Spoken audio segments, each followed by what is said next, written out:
السلام عليكم ورحمة الله وبركاته. انت عامل ايه؟ انا كويس، وانت ان شاء الله كمان كويس. انا اتكلمت عن الصلابة الذهنية وكل حاجة عن الصلابة الذهنية وازاي تكتسبها وايه هي واللي انت محتاج تكتسبها وما الى ذلك. في الفيديو ده بقى انا هتكلم عن الشق التاني اللي بيمثل جزء كبير من هويتك كراجل، وهي الصلابة البدنية. خلينا الاول نشرح باختصار، او مش نشرح، احنا هندي تعريف واحد مكون من كلمتين ثلاثة باختصار عن الصلابة الذهنية. ودلوقتي انا هسمعك اكتر تعريف مختصر للصلابة الذهنية دي، فاهم؟ ومش هتسمع تعريف شامل وكامل زي كده. الصلابة الذهنية هي بكل اختصار ان انت تفصل مشاعرك عن افعالك بس. ايا كان اللي انت حاسس بيه، انت حاسس انت عايز تنتقم، انت حاسس بالغضب، انت حاسس بالحزن، انت حاسس بالسعادة، انت ايا كان اللي انت حاسس بيه، ايا كان الاحساس اللي بيوجهك اتجاه سلوك معين، انت ما بتنصعش لهذا الاحساس. انت اللي بتعمله حاجة واللي حاسس بيه حاجة تانية. قلبك معزول تماما عن افعالك بس بتتبع دماغك وبتتبع مخك، مش بتتبع قلبك. هو ده بالظبط تعريف الانضباط وتعريف الصلابة الذهنية وتعريف كل. قبل ما نعرف ايه الصلابة البدنية، خلينا اقولك انت ليه اصلا محتاج يكون عندك صلابة بدنية. تمام؟ لو جه في دماغك اعتقاد ان انت اصلا مش محتاج الصلابة البدنية، انت محتاج الصلابة البدنية اولا لان هي زي ما قلت لك بتشكل جزء من هويتك كراجل، وكونك بتتخلى عنها فانت بتتخلى عن حاجات كتير تانية جسدية، وغير كده بتتخلى عن جزء من هويتك. والجزء ده صدقني هيسبب لك مشاكل، حتى لو مشاكل غير مباشرة. يعني مش شرط ان انت محتاج الامان او محتاج الدفاع، لا، هيسبب لك مشاكل في حاجات تانية ما علينا منها دلوقتي، ممكن نبقى نتكلم عليها في فيديوهات منفصلة. اللي انت لازم تعرفه دلوقتي ان هي مهمة، عشان هي بتشكل جزء من هويتك. دي نقطة. عشان ايه بقى تاني؟ عشان هيجي عليك يوم من الايام 100%، ده هيجي على اي شخص يوم من الايام هيبقى مضطر انه يدافع فيه عن نفسه. تمام؟ بل والاسوأ والاكثر صعوبة لو اضطر ان هو يدافع عن حد مسؤول منه او حد بيحبه. والاسوأ من ده كله لو ما قدرش، ساعتها بجد انت هتندم اللي باقي من عمرك لو ما قدرتش فعلا تدافع عن حد مسؤول منك، وهتبقى بتوجع جدا. فلازم تتقن الصلابة البدنية عشان على الاقل تفايت، يعني حتى لو هتخسر. المهم، ايه هي الصلابة البدنية ولماذا انت محتاج الصلابة البدنية؟ الصلابة البدنية هي، ركز في التعريف ده عشان ده مهم جدا، وهو ده تقريبا لب الموضوع اللي انا هتكلم عليه. الصلابة البدنية هي بكل اختصار باكج مكون من 6-7 حاجات، كل حاجة فيهم بترفع من صلابتك البدنية بالتساوي. كل واحدة في دول بتزود من صلابتك البدنية، مفيش واحدة مهمة وواحدة لأ، كلهم مهمين. ايه هما بقى ال6 حاجات؟ اول حاجة انك ما تكونش مدمن. كل ما قللت من عدد الحاجات اللي انت ادماناتك، ما قللت من كمان في حاجة مهمة جدا نسيت اقول لك عليها. الصلابة الذهنية هي المظلة الكبيرة اللي بيندرج تحتها الصلابة البدنية. تمام؟ يعني المفروض ان الصلابة البدنية، النوع ده من الصلابة والشق ده من القوة، هو الاسهل انت تكتسبه والاسهل انت تفهمه. بس القصة كلها والصعوبة كلها في الصلابة الذهنية دي. بجد اصعب حاجة ان انت تحارب نفسك، ودي مشكلة كبيرة.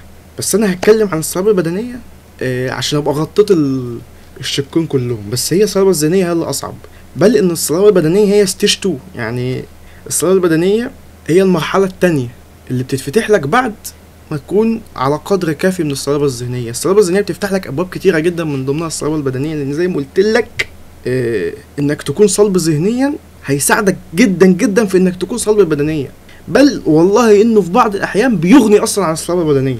يعني الشخص الصلب ذهنيا قوي احيانا ما بيحتاجش اصلا يكون صلب بدنيا. تمام؟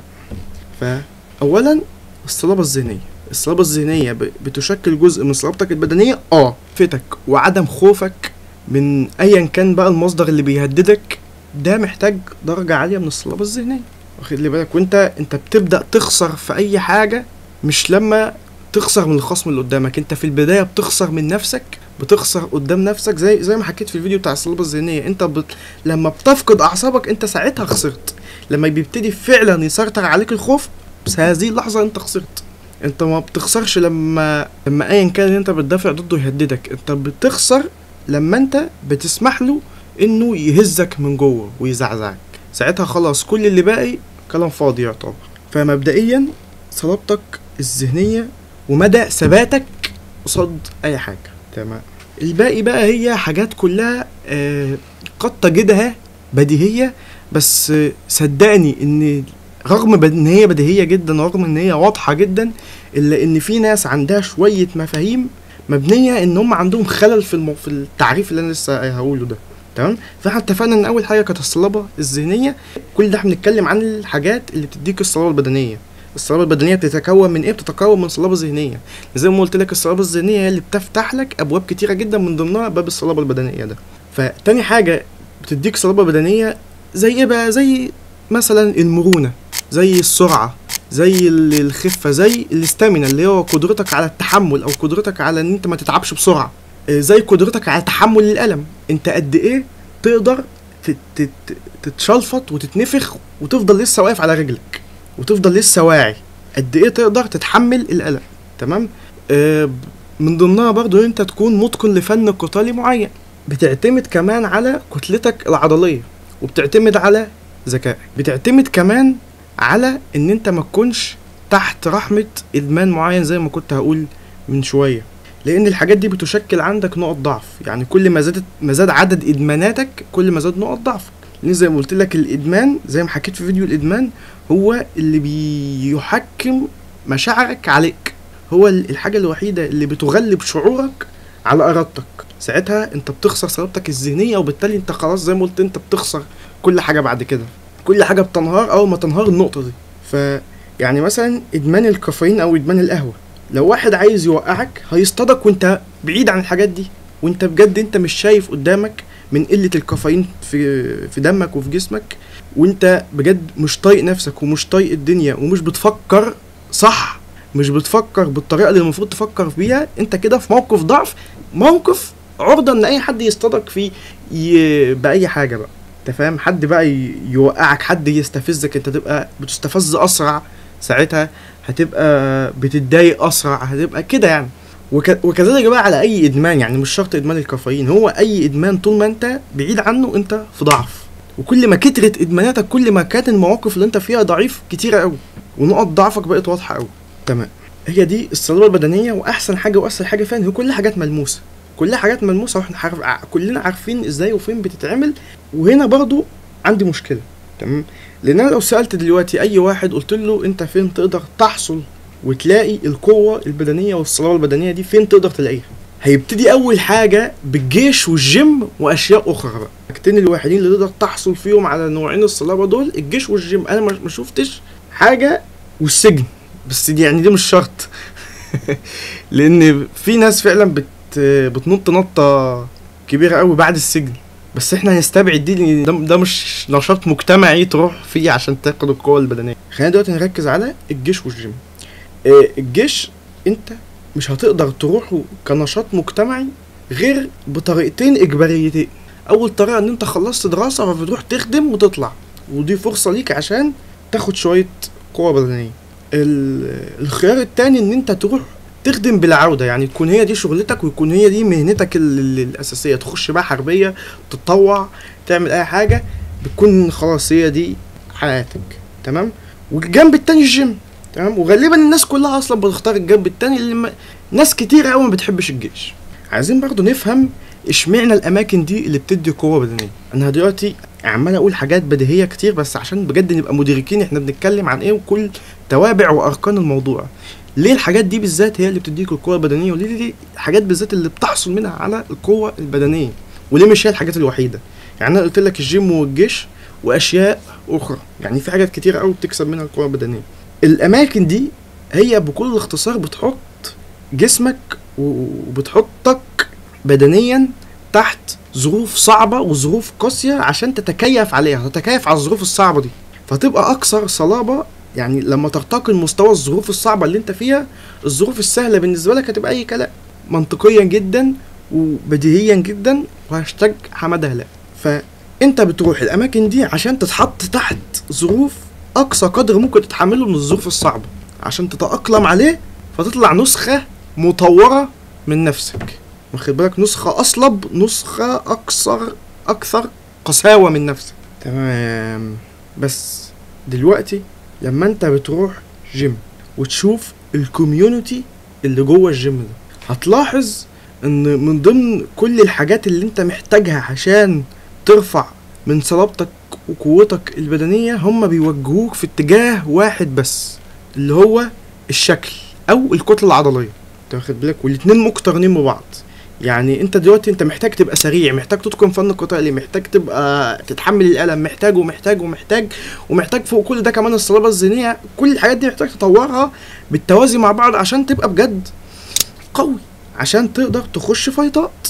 وما بين كل الحاجات دي الكوميونتي الحالي بتاع الجيم بيوجهك ان انت لازم تكتسب اكبر قدر من الكتلة العضلية مهملا اي حاجة تاني. يعني هناك الشخص اللي بيروح الجيم بيتقاس في الكوميونتي اللي جوه، قيمته كلها بتتقاس في الكوميونتي ده على هو قد ايه يقدر يحط طارات في البقر. كل ما زودت عدد الطارات كل ما انت كده راجل عظيم. كل ما كنت انت مش قادر تعدي من الباب من كتر العرض، كل انت ما كنت راجل هاي فاليو في المكان ده. تمام. وده طبعا بيخلي زي ما قلت لك بحاجات تانية كتير، لان انت لو ركزت كل تركيزك على الكتلة العضلية هتبقى تقيل جدا، وزنك هيبقى تقيل، فبالتالي الاستامين عندك هتموت، يعني هتتعب بسرعة من اي حاجة لان انت وزنك تقيل. كل العضلات دي بتستهلك منك طاقة اكتر من المعتاد. دي نقطة. النقطة التانية، مش هتبقى سريع، هتبقى بطيء. فبالتالي لو افترضنا ان انت في وقت من الاوقات احتاجت تهرب، بيجري وراك 10-20 واحد، هتخسر 100% لو وقفت قصادهم. محتاج تهرب، مش هتقدر تهرب، ولو قدرت تهرب هتجري شوية وهتتعب، ما عملتش قدرة على تحمل الألم، من ضربتين هتقع. حتى لو انا قد كده، حتى لو انا وزني 90 كيلو قد الدولاب ومكسر الدنيا، هتقع. ملهاش اي علاقة. لو اللي قدامك عارف ازاي يضرب وعارف ازاي يوجعك، هتتوجع وهتقع. تمام. ما عندكش صلابة ذهنية، سهل ان اي واحد يجرك، سهل ان اي واحد يستفزك ويغلب عليك مشاعرك، فانت تبقى انت خسرت من نفسك. اولا ليه؟ لان انت سبت غضبك يسيطر عليك، فانت ما بقتش شايف قدامك وما بقتش عارف تفكر صح. يعني هو في الاول اخلي بتفكيرك، ولما يخلي بتفكيرك يقدر بعد كده يعمل اي حاجه تانية. مفيش اسهل من انت توقع راجل مش شايف قدامه. وده زي ما قلت لك، ده الموضوع ده حديثا. زمان كان زمان قوي يعني كان الكوميونتي بتاع الجيم كان بيزقك ان انت تطور كل الجوانب عندك او اغلب الجوانب عندك مع بعض. لكن المجتمع دلوقتي والترند اللي طالع دلوقتي اللي انا بشوفه انه كله بيزقك ناحيه اتجاه واحد بس على حساب كل الحاجات التانية. وكل الناس اللي انا بشوفهم اللي في المجال ده، يعني عارف انت ايه، بيطلعوا بره الكادر من كتر العرض. يعني بص، هو ده طبعا حاجة صعبة ان انت توصل لها، ودي مش حاجة سهلة، بس هل انت محتاج ان انت توصل لها؟ بلاش، لو افترضنا ان انت محتاج انت توصل لها، هل دي هي الاولوية؟ واخد بالك؟ هل انت لما وصلت لها ببلاش، ولا وصلت لها على حساب حاجات تانية كتير كانت هتخدمك لما تحتاج فعلا الصلابة البدنية دي؟ هي دي الاسئلة اللي انا بسألها. وبعدين عايزك مثلا تبص على جسم واحد زي محمد علي، واحد من الناس اللي انا بقتدي بيهم بصراحة يعني، وواحد من اقوى الملاكمين في زمنه، ان ما كانش اقوى الملاكمين في التاريخ. عايزك تشوف جسمه، هل ده ليه اي علاقة حتى من بعيد بده او ده او ده؟ ورغم كده زي ما قلت لك هو كان من اشرس المقاتلين، لان هو كان الاسرع دايما. ده مش معناه انه كان ضعيف، وكان قوي برضه، بس كان سريع، وكان عنده سرعه رده فعل، وكان بيتحمل الالم، وكان عنده كذا جانب من الجوانب اللي تخليه يكسب في الفايتات دي. هل ده يعني ان الجيم كده مكان لا يصلح ان انت تكتسب فيه الصلابه البدنيه؟ لا. انا قلت لك ليه الاماكن دي بتساعدك انت تكتسب صلابه بدنيه، عشان بتحط جسمك تحت ظروف صعبه. يعني اي مكان هيحط جسمك تحت ظروف صعبه هتكتسب من وراه 100% صلابه بدنيه. ده كده احنا بنشوف عمال في مصانع او بتوع المطافي او بتوع الشرطه او ايا يكن، ناس لعمرهم ممكن يكون راحوا اصلا جيم في حياتهم ولا الحاجات دي، ومع ذلك تلاقيهم صلابتهم البدنيه في مستوى عالي جدا، اعلى حتى من اللي بيروحوا الجيم بشكل مستمر ومتواصل والسنين. فانا اعتراضي على الكوميونتي او المجتمع اللي جوه. اللي زي ما قلت لك بيقيس الفاليو بتاعه المتدرب او اللي بيتمرن جوه على هيئته العضليه وشكله. المشكله ان ده بيحطوا بقى مقياس لقوته. يعني حتى بنشوف الافلام لما يكون عايز يجيب لك واحد يعني ما تقفش قدامه، يقول لك دايما واحد معضل قوي ولابس تيشيرت ضيق فاهم وحاجه كده يعني قمه في الحيط. فده في لا وعي الشعب كله هو ده الشخص القوي، اللي هو الشخص العملاق الضخم جدا، ده هو ده اقوى شخص في الكون. هي برضو بقول لك، هي ثقافه الجيم عندنا بتسعى اكتر لفكره الشكل والتضخيم مش القوه بالظبط. فدي مشكله لو معكش كوتش فاهم قوي، عشان يعني مشكله تانية كمان في التوازن. يعني تلاقي الشخص اللي تلاقي ضخم ما عندوش مرونه. يعني من ضمن الحاجات انا بلعب كاليستانكس انا زي ما قلت لك انا بحب الجري والحمد لله سريع يعني في الجري وكده، فانا مش عايز افقد السرعه دي. لو رحت الجيم وقعدت لعبت حديد وعملت كتله عضليه مثلا وكده، انا مش فاهم. انت شفت حد معضل بيجري شكله يصعب عليك، يعني مش عارف يجري، محتاس، مش سريع، بطيء وتقيل. انا مش عاوز افقد لا مرونه ولا سرعه. انا شايف ان يعني مش مستاهله صراحه الكتله التوازن. يعني انت في ناس وتلاقيه ما شاء الله عضل وكده، الست يعني لو زقته زقه كده هو بيفقد توازنه بسهوله، عشان هو الجسم مش متغير، جسمه مش متزن اصلا. أيوه. وبعدين في قصه تانية عايز اتكلم عليها لما بقول ان انت تكتسب فن قتالي. في ناس بقى بيطلع في دماغها استيريوتايب اللي هو يا عم دلوقتي يعني ايه اتعلم فن قتالي؟ يعني دلوقتي لما اجي اقف قصاد واحد بقى اعمل له كده، يا عم انت عايز تضحك الناس، اقعد بقى اعمل كده وافتح الجاتا الثانيه والثالثه والرابعه. يعني انت لو تخيلت خناقه في الشارع بالنسبه للجمهور مش هتعمل كده. خلينا الاول يعني نحط كذا سبب كده، انت ليه بجد ما بتلجأش للاساليب القتاليه دي اللي بناء على كلام ناس تانية خبيره في المجال ده قالت لك ان انت هتكسب وفرصتك هتزيد لو ضربت بالطريقه المعينه وقاتلت بالطريقه المعينه دي بنسبه كبيره قوي انت هتكسب وهتكون افضل من اللي قدامك. مع ذلك احنا ما بنستعملش كل ده وبنعمل حركات عشوائيه جدا عشان نكسب. تمام؟ لماذا؟ لان انت بنسبه كبيره اللي بيخش في فايت ويقعد يعمل حركات عشوائيه ده بيبقى سمح للغضب اولا انه يسيطر عليه. يعني بيبقى داخل هو غضبان، هو مش شايف قدامه، بيبقى عايز يكسر اي حاجه قدامه. انت فاهم؟ يعني هو اصلا ما بيبقاش في وعيه الحقيقي. دي نقطة. النقطة التانية انك تتعلم فن قتالي نمبر 1 اولا لازم يكون فن قتالي فعال، لان الفنون القتالية كتيرة وبالهبل ومش اي حاجة تروح تتعلمها. في فعلا حاجات عبيطة جدا، يعني حاجات غبية ما تتعلمهاش ملهاش لازمة. الفنون القتالية الفعالة موجودة وموجودة كتير. تمام؟ وهي مش قصة بس ان انت تقف وتعمل كده او تعمل كده او يقولك احمي وشك او ايا كان. كل دي حاجات معينة بيقولك تطبقها في حالات معينة. تمام؟ ودي القصة اللي احنا كنا بنغفل عنها، ان احنا بنتخانق مع اي حد بنفس الطريقة. ودي قصة تانية بقى يعني ممكن اتكلم عليها في فيديو لوحدها، اللي هي مبادئ ان انت تخش في اشتباك اصلا. ومن اولها ان لازم تكون مضطر فعلا. يعني ما تروحش تجر شكل واحد وتقول انا مضطر ادافع عن نفسي. لا، انت ما كنتش مضطر وكان في طريق ان انت تمنع الاشتباك وانت اللي ما سلكتوش. ساعتها تتحمل بقى اي حاجة هتحصل لك. تمام؟ تاني حاجه ان مفيش فايت من غير خسائر، عشان كده لازم تعمل اي حاجه عشان ما تبداش الفايت، ولو في حل يرضي الطرفين تمشي فيه. تمام؟ ومبادئ كتيره قوي من هذا القبيل، ومن ضمنها ان لازم تشوف اللي قدامك وتعرفه. يعني لو قدامك اطول منك معنى كده ان هو هيوصل لك وانت لا، لان هو هتبقى ايده اطول منك، ففي حين ان هو يقدر يطولك من على مسافه انت مش هتقدر. فانت كده يعني فانت تبقى عارف الموضوع ده وتبقى عارف ان ده هيأثر على مكسبك. تمام؟ مثلا هو كتلته العضليه اكبر منك، فتبقى عارف ان ضربه منه هتجيبك الارض، تبقى عارف انت مش هتقدر توقعه بسهوله، تبقى تعرف ان هو بيتحمل الالم بنسبه كبيره. لو هو اقصر منك يبقى ده في صالحه، يبقى انت هتطوله وهو لا. لو اللي قدامك متعلم فن قتالي فانت لازم تتعامل معاه بجديه، ولو انت مش متعلم فن قتالي فانت بنسبه كبيره قوي هتخسر. انت فاهم؟ وعايز اقول لك ان ايا كان انت هتعمله وايا كان الشكل الكرنج والمضحك اللي انت هتبان بيه وانت بتعمل فن القتالي، ولا اي حد هيهتم انت عملت ايه مادام كسبت في الاخر. مادام كسبت في الاخر الفايت وانتصرت على اللي قدامك محدش هيقولك حاجه حرفيا. يعني ما محدش هيكلمك. بس الفكره ان انت ان انت تكون كسبت. يعني الفكره ان الناس بعد ما تعمل الحاجات دي بتخسر، فانت يعني كان معاهم حق بقى، يعني ما انت فعلا بتعمل حاجات كرنج.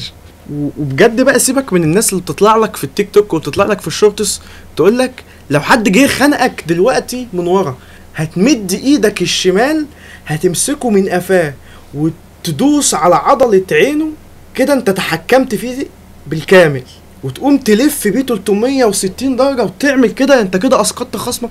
ده عبث، ده هبل. ما تسمعش بجد كلام الناس دي. اعمل سيرش في اليوتيوب وشوف كده فيديو 6-7 دقايق هاو تو ثرو ا بانش، بس هتلاقي 90 واحد يقولك التكنيك والطريقة الصح. لكن انت تقعد تلقط حاجات عشوائية بيقولها لك لما تكون محطوط في مواقف معينة. يعني موقف هو بيشرح لك على موقف واحد، لو اتحطيت فيه اعمل السيكونس الغريب اللي هو قالك عليه ده هتنجح يا ما تنجحش بقى. فزي ما قلت لك في كونديشنات كتيرة قوي انت ممكن تتحط فيها. ممكن اصلا ما تكونش بتفايت واحد، ممكن تكون بتفايت مجموعة، ساعتها انت بتخسر. ممكن تكون بتفايت واحد اضخم منك، ساعتها انت بتخسر. اطول منك، ساعتها انت بتخسر. متعلم فن قتالي، ساعتها انت بتخسر. معاه سلاح، ساعتها انت بتموت. فالفن القتالي يا جدعان هو ان انت تتدرب على المواقف اللي انت ممكن تتحط فيها كلها، وتعرف ازاي تتعامل احسن تعامل مع كل موقف. هي دي القصة. دي مجرد نظرية انا بقولها، ممكن تتفق معاها، ممكن تختلف، ممكن يكون عندك تعديل، ممكن يكون عندك نقد. مش هقولك في نقطة، ممكن يكون عندك نقد في النظرية كلها من اولها لاخرها، ما عنديش مانع. لو في حد فعلا بيتفرج ومعترض اكتب تحت في الكومنتات، ولو اقتنعت هطلع اعمل فيديو تاني ارد فيه على الانتقاد الاولاني. وتذكر دائما ان اسبرين ستظل هي مساحتك المفتوحة لتعبر بها عن رأيك بكل حرية. سلام عليكم.